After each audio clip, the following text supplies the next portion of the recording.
Good morning, everyone. Happy Monday. The weather looks so much better today than it did yesterday. Hopefully, everybody's traveled safely, um, and is pleasantly surprised by the brightness outside this morning.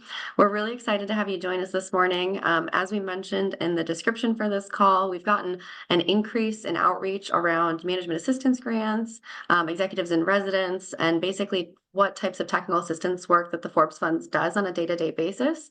And so we're led this morning internally by Dr. Hannah Karolak, our Chief Programs Officer of the Forbes Funds, and she oversees both the Management Assistance Grants, which we refer to as MAGs, if anybody's ever heard that shorthand, and EIR as Executives in Residence. We also have a couple of EIRs on the call this morning.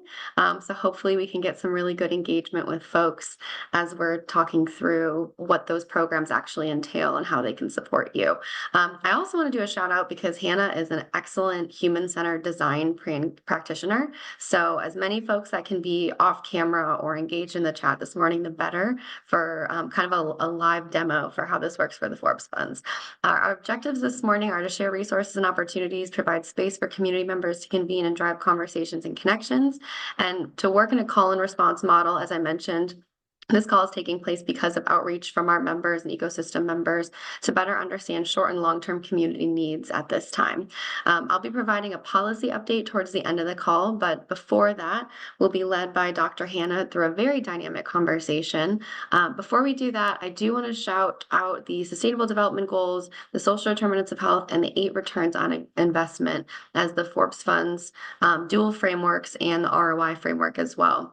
The UN SDGs help us use similar and consistent language across the 17 Sustainable Development Goals to ensure that organizations that might be in different spaces as part of the nonprofit sector, let's say education and environment, can still work towards the same collective outcomes together for the betterment of the community. And a slightly broader kind of catchment of those goals and deliverables also exists in the social determinants of health. I refer to those as the what of our work, and then the returns on investment, or the 8 R's: return on assets, equity, investment, policy, relationships, sustainability, technology, and well-being, I think of as kind of the how. So if we have all of these different conversations around education access and quality and healthcare access and quality, how is it that we're actually measuring the movement of that needle forward? Is it through a better repository of understanding who's doing really great work in that space? Is it improving equity and accessibility for services offered in those spaces? Is it policy change at the state or federal or even local level to make those organizations able to do their work without as many barriers? So there's a lot of different ways that you can define success. And so again, the what and then the how is how we typically refer to those frameworks. But enough of that. We'll jump into today's conversation. Again, Dr. Karolak is our head speaker this morning. She leads the learning and education programming at the Forbes Funds, which includes executives in residence coaching program, nonprofit learning cohorts, and research and publications. She empowers leaders and works closely with organizations to strengthen strategic communication and capacity. Independently, she provides cross-sector consultation focused on transformative leadership, crisis management, and anti-racism. Our anti-racism cohort is actually taking place live. I hope a couple of folks who are a part of that cohort are joining us this morning to hear about other programs from the Forbes Funds. Her primary skills include transformative leadership, strategic communication, ecosystem development, community engagement, and trauma-informed community resilience.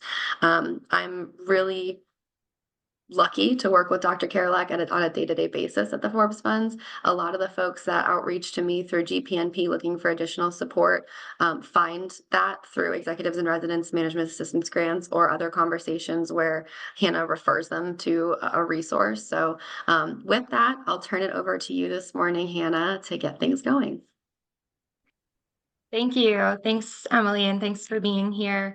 I do have a presentation today, but I'm not going to start it at the moment. It is rather short and it has room for us to be flexible, which, if you've talked to me before, is a statement I like to make a lot. So there's room for us to engage one another. And I see a lot of familiar faces on the call, which is wonderful. Feel free to jump in at any point if you have something to add or share. Specifically, those on my team and folks who are some of our EIR coaches, because I see some faces there. But thanks again for joining me. As Emily mentioned, my name's Hannah Karolak, and I've been at the Forbes Funds since 2019. I came to the Forbes Funds to work under Fred. I met him for the first time in an interview at the Forbes Funds, which was talking broadly about the programs. I have been doing community resilience work and specifically community responses to trauma. And when I met Fred, I was very engaged in his vision and knew that I wanted to be on that train. So I came in 2019 to work with him, and I started the same day as Olivia, and it's been a wonderful experience ever since. And we've done a ton of great work, which is in part, thankfully, to the people on the call and then everybody else who serves in the sector here. A little bit about myself. I grew up in Pittsburgh, so born and raised. I grew up in a little area called North Baldwin, which is neighbor to Carrick and Brentwood. So when I would go to school, I would take a 45-minute drive past, Carrick High School, then Brentwood High School, Whitehall, any other communities in between to get to school. And I moved, shortly after high school and to the Carrick area where my family was born and raised. And I had been there till about 2020 when I moved to Bethel Park with my family. So I graduated high school early at the just after turning 17. My experience in high school was similar to many of the people who we have on the call, and being that I was focused a lot on what was happening outside of school and being a sustainable home, and so school was not top priority. However, when I did graduate, I spent my first year in college at CCAC, about a year and a half before transferring to Duquesne. And just fell in love with communications and what I was learning at Duquesne. And specifically, what kind of caught me at Duquesne was the studying of rhetoric and communications, which is where I went on to earn my graduate degrees and PhD. And a little bit about rhetoric, because a lot of times, it's not a word or a field of study that we think of. And when we do, if you're familiar with the term, you might think of Plato and Aristotle and these old philosopher thinkers, and that's definitely part of it. But rhetoric and communication at Duquesne is focused on, on making sense of the world based upon that specific narrative ground in which that sense making is happening. So that means, talking about relationships based upon what's happening in the world, what's happening in that specific community, what impacts are occurring. And where we see rhetoric make its impact is, while it is heavily in thought, history, and in philosophy, what we call the rhetorical turn happens at the end of our research. So unlike philosophy or history, that rhetorical turn is a callback to current day issues and how exploring philosophy, exploring history, talking with many communities leads ourselves into making decisions for today. So decisions that, stand upon and are responsive to the current environment, and ones that meet kind of the expectations of where people are. When I was studying rhetoric and communication for the first time, it was the first time where, and what really drew me in was, it was the first time that allowed me to make sense of the things that had happened in my life and the things that I was seeing in my community. So, a lot of times we see crime or we go through difficult experiences and we ask ourselves, why is this happening? How did this happen? How did we get here? How did somebody, go from point A to point B? And it's really in that study of rhetoric where I was able to make those connection lines and say, okay, I kind of get how this is working, or I can at least make sense of how that organization responded, or make sense of how that person engaged with me. And so that's why I stayed with it. Going into the PhD program at Duquesne, I worked as a research assistant and taught classes in marketing, public relations, communication ethics. But most of my research was on interpersonal conflict and then community responses to trauma, whether that be intractable conflict, a traumatic event, terrorism, and so forth. But looking at how a community remembers and then responds to that tragedy. And so if you look into my background, you'll see a lot of articles about 9/11. That was something that really, captured my attention early on, being one of the first generation or the last generations actually to have lived and remember childhood prior to 9/11.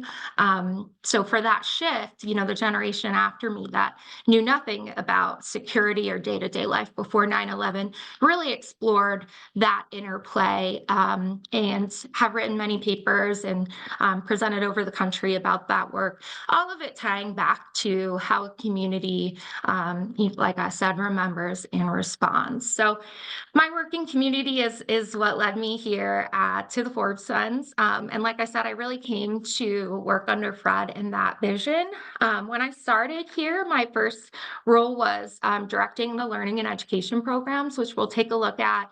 And that role has grown into overseeing our grant making, but also being our chief program officer, which is just making sure that there is a through line between all of our programs. And like Emily said, so that when she has a new GPMP member, I'm also getting a chance to talk with them and match them to professional development programs that are here. I'm going to go ahead. That was a lot. I am going to start my presentation in one moment, but I wanted to ask, just as we're sitting here, if everyone can open their chat box. In order to kick us off, I just wanted to ask you, and you can share as little or as much as you want, but put in that chat box, what is one thing about your work, whether that's your organization, your personal leadership journey or more, what's something that you're working on or that's challenging you at the moment? What is, at work holding you back? What opportunity are you not able to grasp? Any way that you want to answer that, I just love to see a few comments in the chat because I'd love to workshop a little bit with you all if we have the time today. So go ahead and take a minute. You can stretch around, but let us know in the chat. What's going on? What's one challenge that you're dealing with? And while you do that, I will pull up my presentation.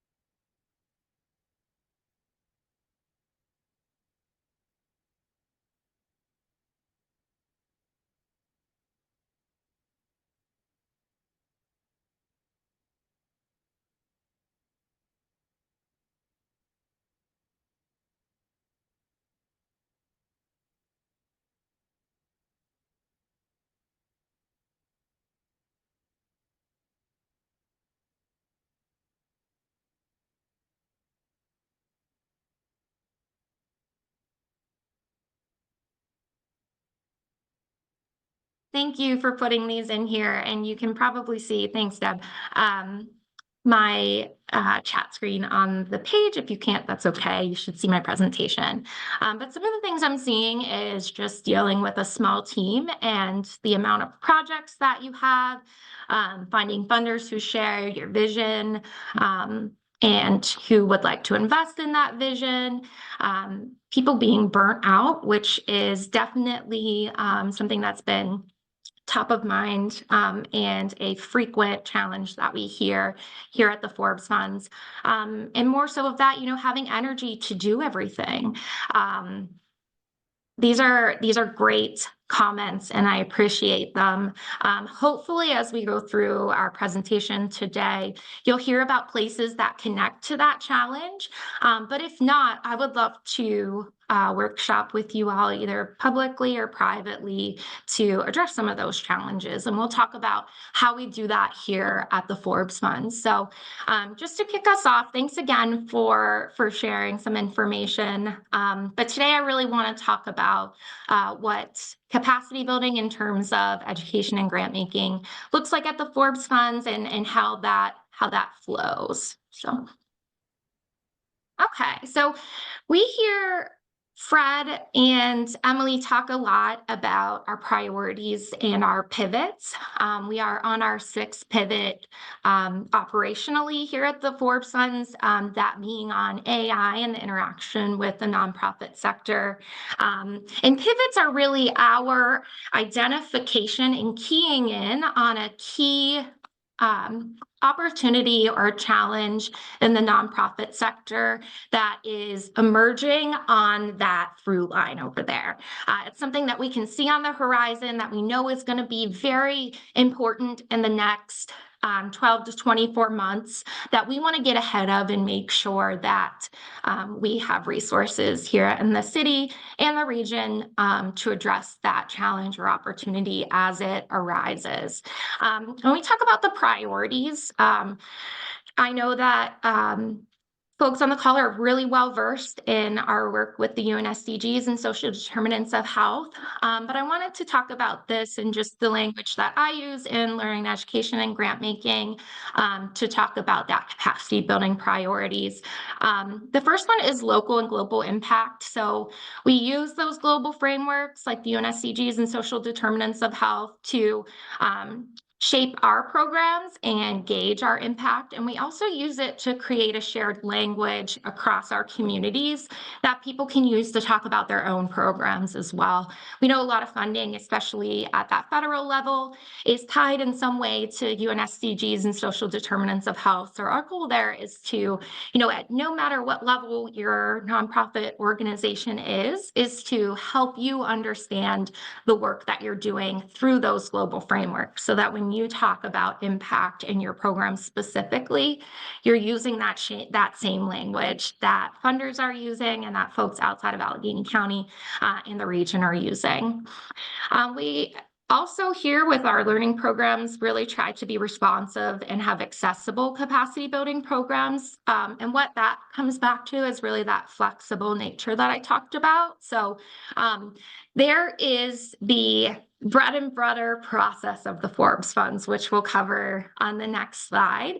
But there is no standard experience in terms of sameness that an organization is going to have with another organization when they come to the Forbes Funds for capacity building.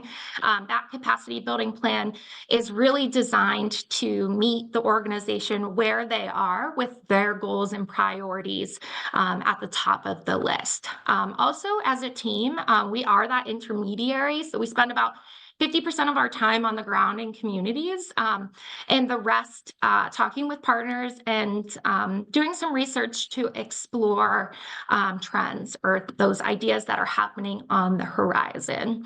And then finally, partnerships for co-creating. This is partnerships, not just at the organizational level, us partnering with other well-known organizations, but partnering too with the people that we serve and small or just organizations just getting started.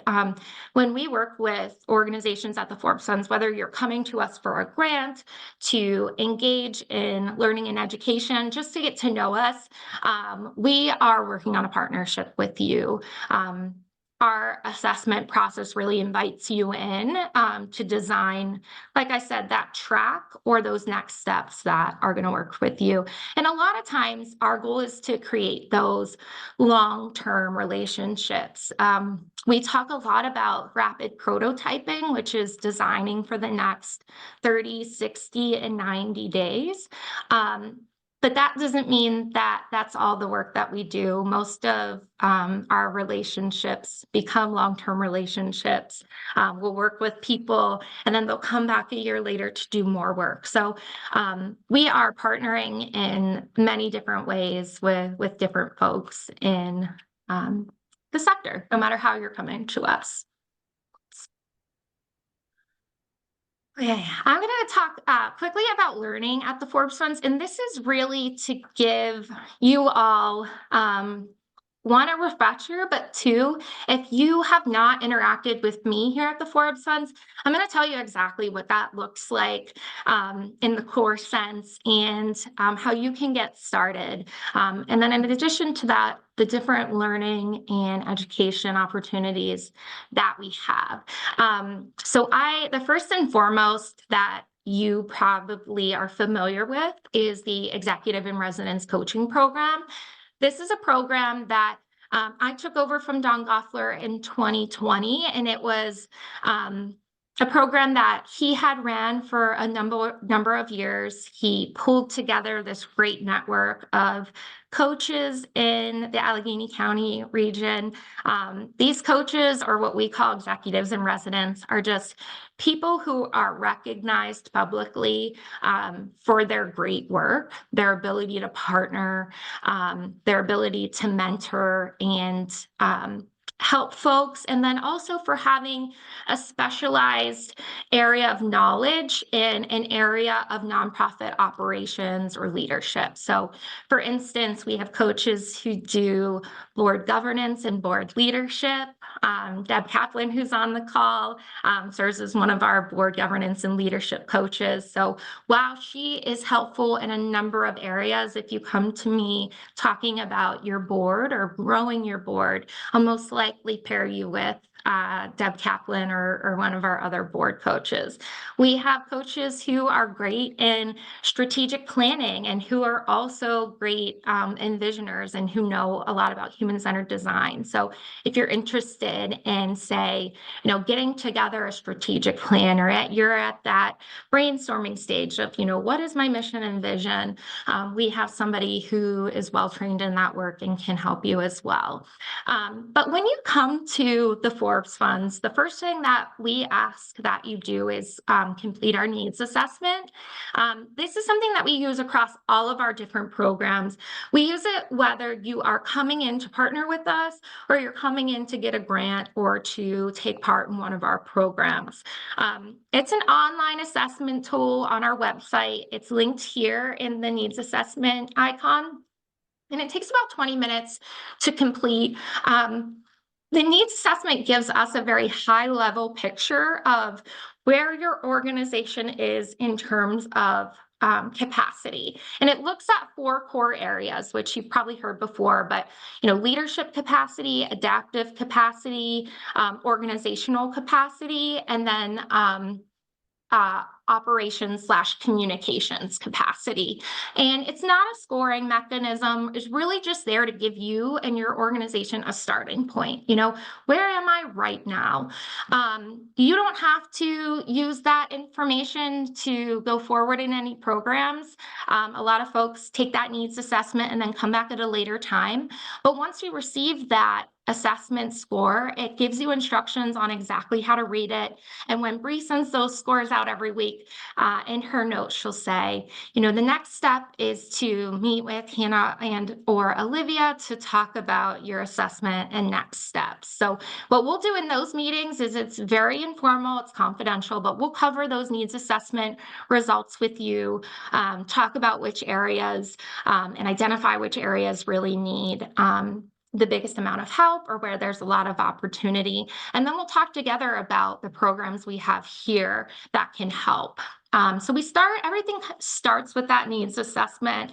That needs assessment data, it's de-identified and it is confidential, but it does feed into a dashboard that we have on our website. It's called the community dashboard, where it just shows us at a high level where capacity is in the region according to those 4 core areas. And that's helpful for us to look at. We at the Forbes Funds are very interested and engaged in helping individual organizations, but we also, at that different level, are interested in how the sector holistically is growing and responding to the changes of the moment and so forth. So that needs assessment is, number one first step. We recommend that people take it, at least every 2 years.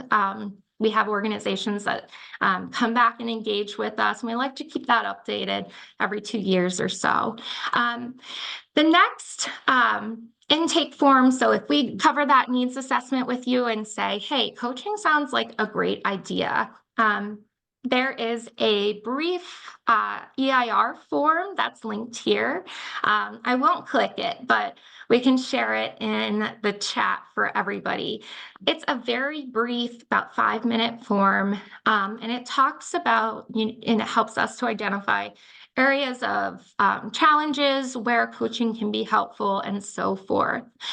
Whether you've done the needs assessment and or the EIR intake, whenever you're ready to start that programming, is when we'll host an intake meeting. And that intake meeting is just like the needs assessment review meeting I discussed, but it's with somebody, typically me, it can be with another member of the Forbes Funds, but it's a very relaxed, confidential session, and where we're just talking, getting to know each other and our organizations. And the goal there is to really help us to create this 36-day, 90-day plan. So a lot of times, just to give an example, folks will come and they'll say, or they'll think, I need funding for this program. That is the number one thing holding my organization back. But through things like the needs assessment and intake meeting, we're able to identify that, in addition to program funding, we also need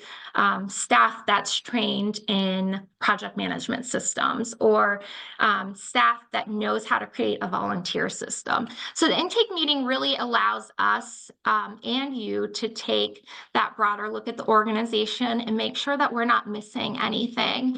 From that meeting, that intake meeting, we provide you with a plan that is co-designed with you. So for instance, if we think that coaching is the next step and you are not ready for coaching, that's okay. We'll adapt your plan. We want to have a plan that puts you with immediate next steps and then long-term capacity building support. So we will design that plan with you, but it'll have next steps in terms of your journey with the Forbes Funds. So for instance, I did an intake meeting last week with somebody who completed the needs assessment. And through that meeting, we identified that, they're going to get started right away on board coaching, but they're also going to look to take one of our leadership cohorts in the next 3 months, and then potentially look at a management assistant grants once those 2 things are completed. So that co-design plan is really the bread and butter of what we do here with organizations at the Forbes Funds, of really vetting your skills, assessing where gaps are, and then helping you understand how to get creative in terms to fill those gaps and then meet your goals. That 30, 60, and 90-day plan may include things like EIR coaching. It could include things like learning cohorts, which we share often at the end of the call each week. I know Emily mentioned this morning that the anti-racism cohort is happening currently. We launch cohorts every quarter. These cohorts are taught by very highly skilled peers in the area. who have experience doing this work in Pittsburgh, but also are standard bearers of this work.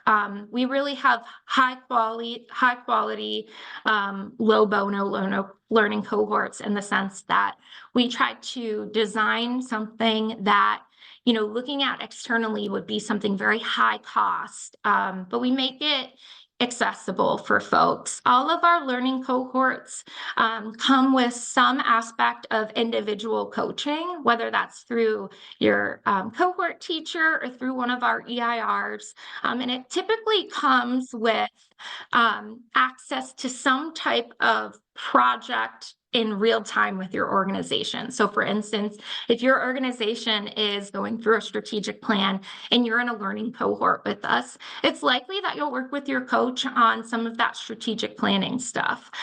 Or if you're doing board recruitment and you're in a cohort with us, a lot of what you're learning in that class will shape itself to what's happening with your board.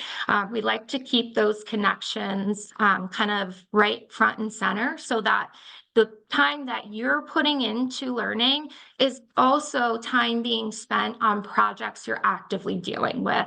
And that reason is because most of us have a to-do list that is longer than our time list.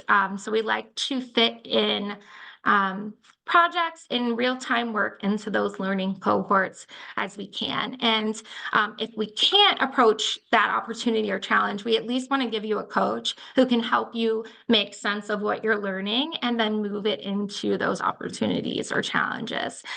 Learning cohorts range from, we've done entrepreneurial excellence for nonprofit leaders. We've done many board cohorts with Debbie Kaplan related to board governance. We have our anti-racism cohort, which is taught by Jessica Spradley and Anita at the Place to Soar, Anita Russell, and is also supported by Rebecca Gilmore, who leads our learning or our reading exercise circles every 2 weeks. In addition to learning cohorts, and I will mention that the types of learning cohorts that we have shift. We create learning cohorts anytime we are hearing from the group, either people we're coaching or partners that we have, that a specific opportunity or challenge is arising. The learning cohorts really help us to bring that challenge or opportunity and support to a larger group of people so that we're not doing just one-on-one. So when we are EIR coaching, and for instance, 6 of our coaches tell me, hey, everyone's really struggling with burnout, then it's pretty likely that within the next 30 or 60 days, you'll see some type of learning cohort offered at the Forbes Funds that has to do with managing and navigating burnout and so forth.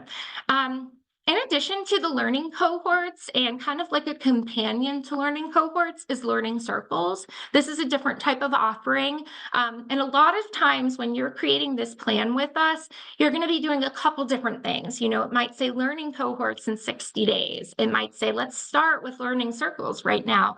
But it'll be some mix of these assets that fit for your organization. Learning Circles are a program we started in partnership with Slippery Rock University, and the impetus there is, meeting weekly with peers who are serving the same population as you, navigating a similar challenge or opportunity. And it really is a peer-to-peer influence space facilitated by one of our leaders, whether that be Slippery Rock University professor, myself, or one of our nonprofit leaders who's done learning circles before and was really interested and enlightened by those ideas and wants to come back and facilitate. But I like to call it that weekly peer-to-peer meeting where you're addressing kind of what's happening on that week-to-week base, what's keeping you up at night. And we really hope to share that group's collective assets and to fill those collective gaps.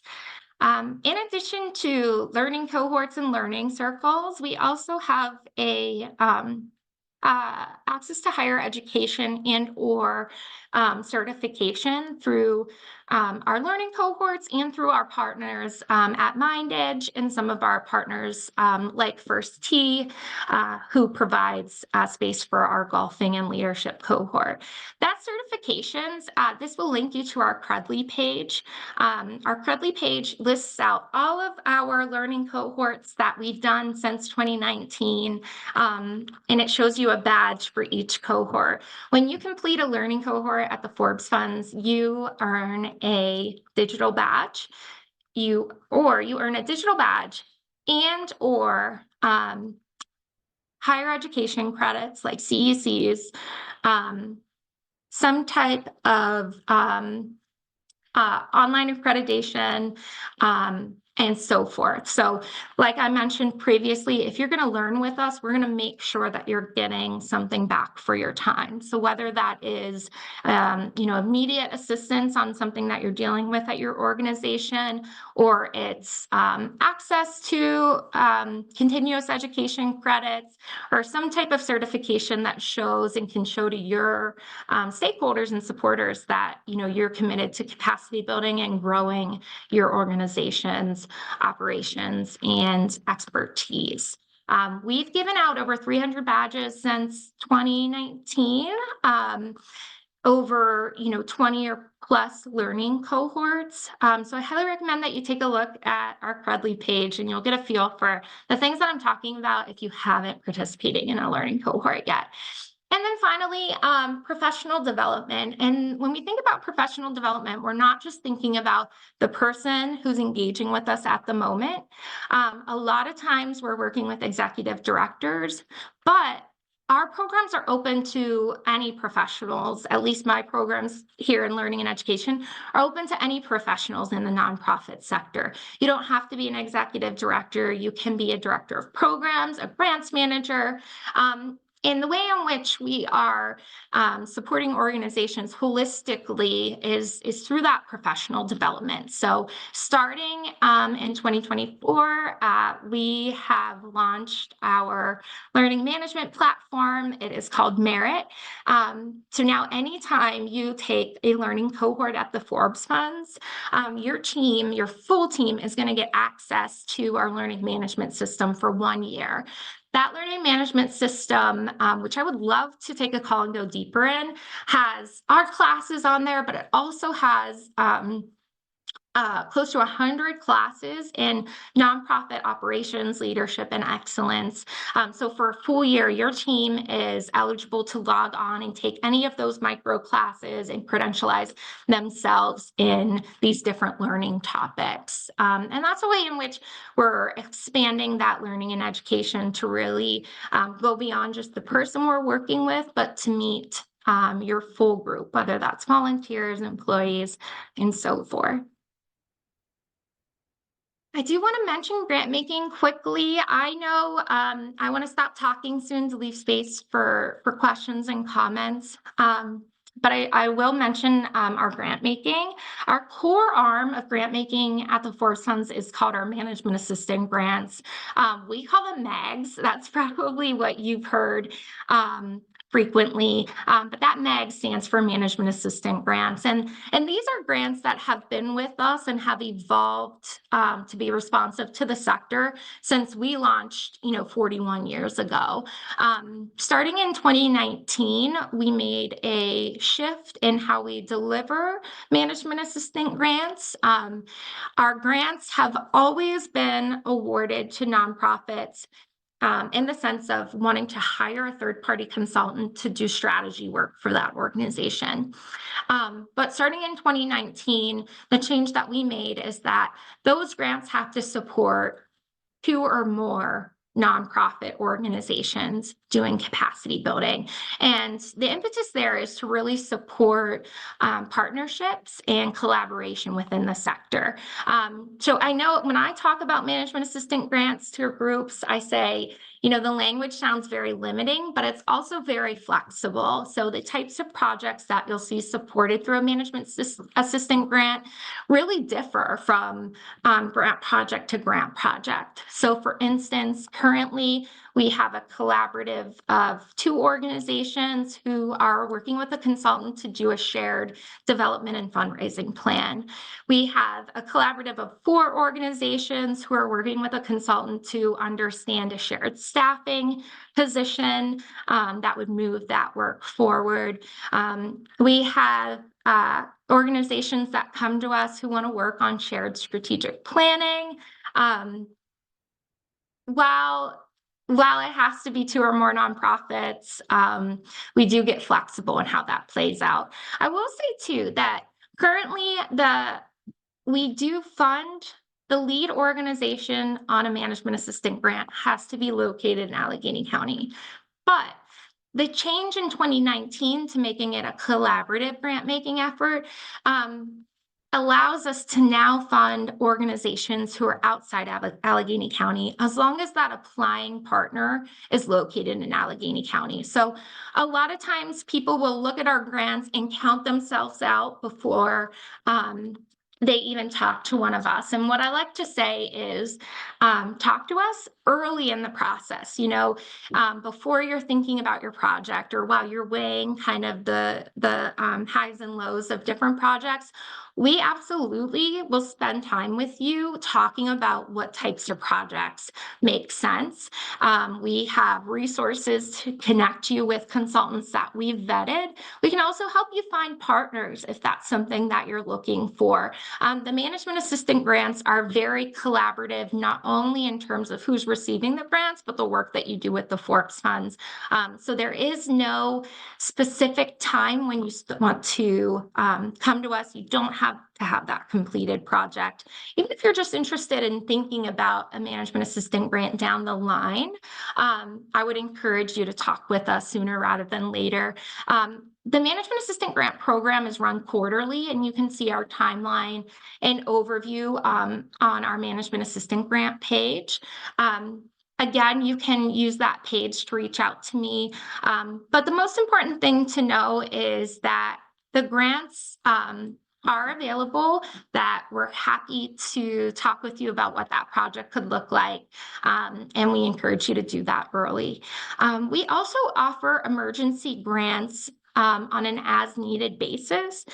These are grants that are under $10,000 and are often used to save an organization or a community from a potential risk. So for instance, if we know for instance, Carrick Community Center that is widely used by the community and has a heavy student population, if they were to call us and say, hey, we have to close, we didn't meet our fundraising goal for the year, or a natural disaster happened and our building is ruined, that's an area where we would talk about emergency grants. It's really there to sustain the sector in the event of a crisis. And those are worked out typically with Fred and team. They're a longer process in terms of getting to know your organization. But whether you're interested or think you're interested in an emergency grant or whatnot, I would recommend that you come through the management assistant grant website and connect with us through there. It's good to know that those emergency grants are there, and I encourage you to talk with us at any time. But those are not built into our timeline. The quarterly grants are really the impetus of grant making here. And then finally, collaboration opportunities. So we've worked with organizations who have been in our learning cohorts to then offer shared services out. Collaboration opportunities are working with the Forbes Funds to do some type of program or offering or support to small collaboratives. So while we definitely are interested in serving you and helping you build capacity, it's a two-way street. And a lot of times we're building those relationships so that we can offer out those real-time solutions that meet the demands. And so we're always looking for partners who are interested in capacity building and or serving the sector. And there are opportunities to collaborate with us beyond grants and beyond learning and education. It just all starts with that first kind of meeting, first getting to know one another. And then I'm going to end here. I realize I went way over time and I apologize, but the other big thing that I do here with the Forbes Funds is human-centered design. A lot of you may have experience with us, whether that's online human-centered design or in-person human-centered design. We do both. It's a full team experience in that, Olivia and I lead the human-centered design, but everybody on our team is trained in human-centered design and can deliver those programs online or in person. And really, depending upon the scale at which we're working, we'll use human-centered design when it's a group of 4 to think about ways that we can collaborate between the Forbes Funds and their organization. We'll also use it with a small organization who say, is getting ready to go through a big change and just wants to kind of understand what needs to be prioritized during that. We also use it for large collaboratives, groups 40 plus, where folks have a shared interest or stake, and we want to work with that group to help them understand, in that shared interest, what are the key ideas and key next steps. But as I mentioned, this is something that we build out with partners. So if you come to us with a specific challenge or opportunity, we'll talk with you about the human-centered design exercises that may make sense. We also are happy to work with you on building your design skills to use this work in your organization too. I just wanted to end there and open it up for questions by saying, how do you get started? If you have not completed the needs assessment, I would get that completed whenever you can. That way, if you have an emergency situation where you need to get started with programming right away, you already have that assessment done. If you haven't completed the assessment, it's a great time to do it. You don't have to have a specific next step in mind to complete the assessment. A lot of times that assessment scores itself are helpful for you and your organization and board as you're thinking about planning for the next 6 months and so forth. So you can take that assessment at any time. I would recommend that once you complete that assessment, meet with a member of our team so that we can go through that with you and help you design a track for engaging the Forbes Funds that makes sense for you. From there, getting started on that learning track or capacity building track, you'll start in learning circles, learning cohorts, coaching, management assistant grant, or so forth, and continue to work with us over time in a partnership role. But really, the best way to get started is just to complete that assessment and meet with us. Like I said, none of our work is the same in terms of how it's delivered to organizations, and it really is something that we co-create with you. So I invite you to meet with me at any time to talk about your capacity building goals and or your grant making concerns, as I am sure the rest of the staff does. As a small team, we're able to know each other's programs really well. So one of us can talk with you, whether that's me, Emily, or Olivia. They're all going to know about grant making and EIR coaching and can help you get started in that. I'm going to stop there. Thank you. Thank you so much for letting me share. I know it was a little bit over time, but I'm going to pass it back to Emily. I'm happy to answer questions, to workshop a little bit, and I'll drop my email in the chat. Please feel free to reach out to me. Thank you so much, Hannah. I didn't see any questions. I'm just scrolling back. It was just a lot of really great engagement in terms of folks sharing some of the things that they're working on, including having enough energy and the support in there to do everything that needs doing through fundraising, dealing with founder syndrome, let's see, exploring how community engaged experiential education can impact Gen Z students' worldview and their ability to impact the social determinants of health, connecting with other partners, doing work in a failing school district that finds African-centered process to improve academic achievement, especially for students of African descent, is a key partnership that is being rejected by the school district. I So mean, oh, go ahead, Hannah. I was going to say, those are very complex issues. And a lot of times we can feel kind of frozen when we're like, okay, this is huge. Where human centered design comes in is to help you, will help you kind of break that down into smaller subsets so that we can take bite sized chunks out of this larger complex problem. Thank you, Hannah. And one of the questions outside of this morning's presentation that kind of brought us to this discussion is the expansion of GPNP membership and creating deeper partnerships regionally. And so, are things like management assistance grants or access to the executives in residence something that's available outside of Allegheny County? Yeah, absolutely. Like I mentioned, I didn't get to share all of the details, but like I mentioned, you don't have to be an executive director to get services from us. We serve anybody who's serving in a professional role in nonprofits. You don't have to be within Allegheny County to join us for our learning and education programs. Actually, in our anti-racism cohort right now, and in our previous one of our previous cohorts, we're starting to get a lot of audience members from outside of the region who are seeing our work, whether that's on LinkedIn or through the website, and want to learn with us, even though they're out of the community. And we find ways to fit them in. You can also be a board member or somebody who's just interested in nonprofit work or learning more about your community. That's the greatness about the flexible nature, is that we'll start the work with where you are and kind of what your goals are. And if getting smarter is that goal, that's okay. Thank you so much, Hannah. Fred, before I jump into the policy update and GPNP programmatic items, is there anything you'd like to share as a kind of a closing thought, or anything you think might be helpful for folks for contextualizing the grants or executives in residence work?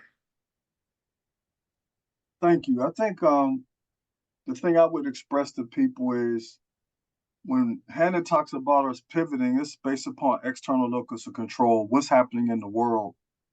And what we've seen over the last 6 years since we've been in the position is people suffer from paradigm paralysis. They keep asking for the same things, but want something different. They keep pursuing grants the same way. And so the other thing that I don't know was mentioned that we're launching this year as well is the combination of our Skilly tool, which is our generative AI tool, linked with our EOS, our entrepreneur operating system. The impetus of that work is really to shift the narrative about how nonprofits can see themselves as a functional business and not just a grant writing institution, but that becomes one of the streams of resources and revenue that comes through the institution, but to really dig more deeply into a strategic framework. And so when Dr. Kerlak talked about one or more organizations requiring a grant or requesting a grant, we're really looking at how do we help people foster creating ecosystems that reduce the duplication of effort within the construct of solving a problem that may start at preconception to career. No one organization is doing that work by themselves. Their ability to collaborate strategically and pragmatically, reduce duplication of effort, and increase the ability for continuity in that particular area. And so the digital badges and things like that really give rise to people thinking outside the box and being equipped with new tools to help them look at strategic collaborations that are regenerative and not transactional. So I think that this is an important work that we must do. And I believe that the sector is about to take another hit financially. And those of us unwilling to look at how we pull up our sleeves and collaborate, unless they're sitting on a bankroll of resources, will have significant challenges in the next year or so. Thank you. Thank you. Thank you so much, Fred. Any closing remarks, Hannah, before I jump to the Skilly conversation and some policy updates? No, no, definitely interested in Skilly. And I would just say, feel free. I know I've already had a question in the chat, but just shoot me an email and we can get started. Please at all don't feel nervous or like you have to bring anything to that call except your full self. Thank you so much, Hannah. So for anyone on the call thinking, wow, that was a lot of information, it is. We hear that often. But one of the tools that we're really excited to launch this year, as Fred shared, is Skill Builder. And so I can't think of how many times I've been in calls with Hannah talking about programs, or Olivia, or Fred, or Bree, or MJ, and I'm just thinking like, wow, I really wish that was recorded. So that language that we used so perfectly for that presentation could be what we share about this program. Oh, before I jump to this, housekeeping item real quick. For the survey that you just saw jump up on your screen, please answer those quick 7 questions. It helps us figure out who makes sense for upcoming speakers in April and beyond.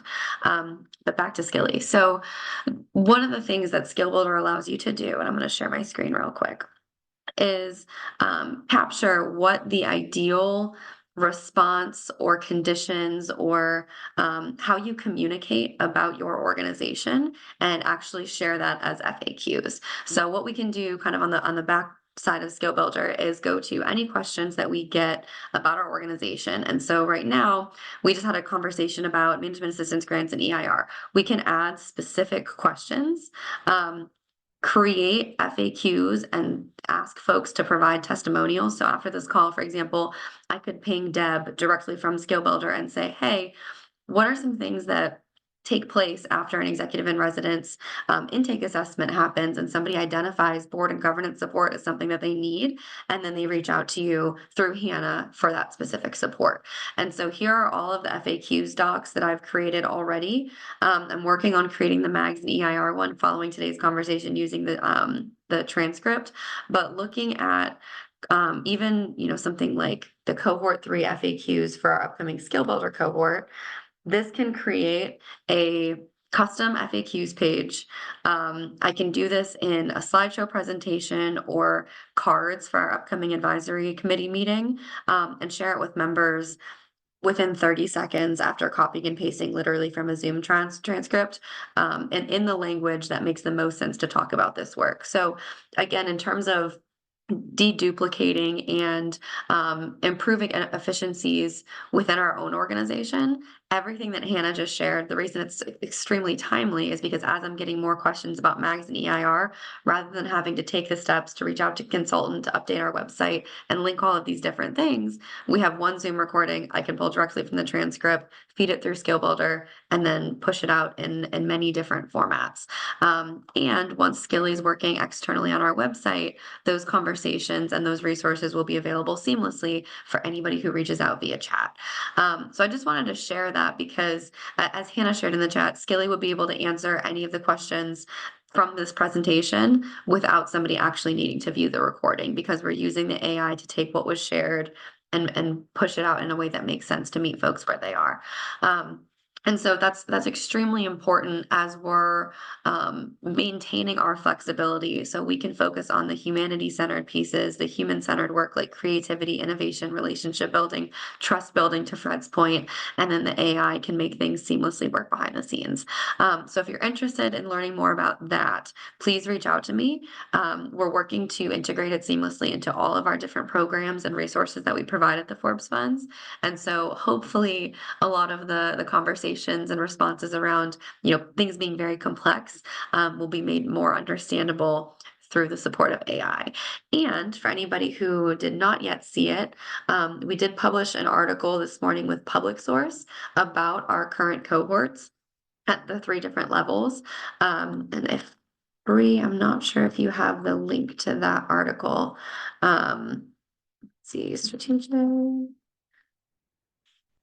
Let's see. Here we go. I'm going to link it in the chat for the conversation, just for anybody who would like to read up on some of the work that we're doing with Mad Labs. So I'm going to push the policy updates next week. It was a very brief recap of the State of the Union. The one thing I do want to share this morning is that the Forbes Funds is hiring. So as we are posting 2 positions currently, one for Chief Project Management Officer, and the salary range is posted, and then project coordinator as well. So interested candidates can apply at jobs@forbesfunds.org. The deadline to apply is March 20th. And if you're interested, have any questions about the work that we're doing, please feel to reach out with any questions.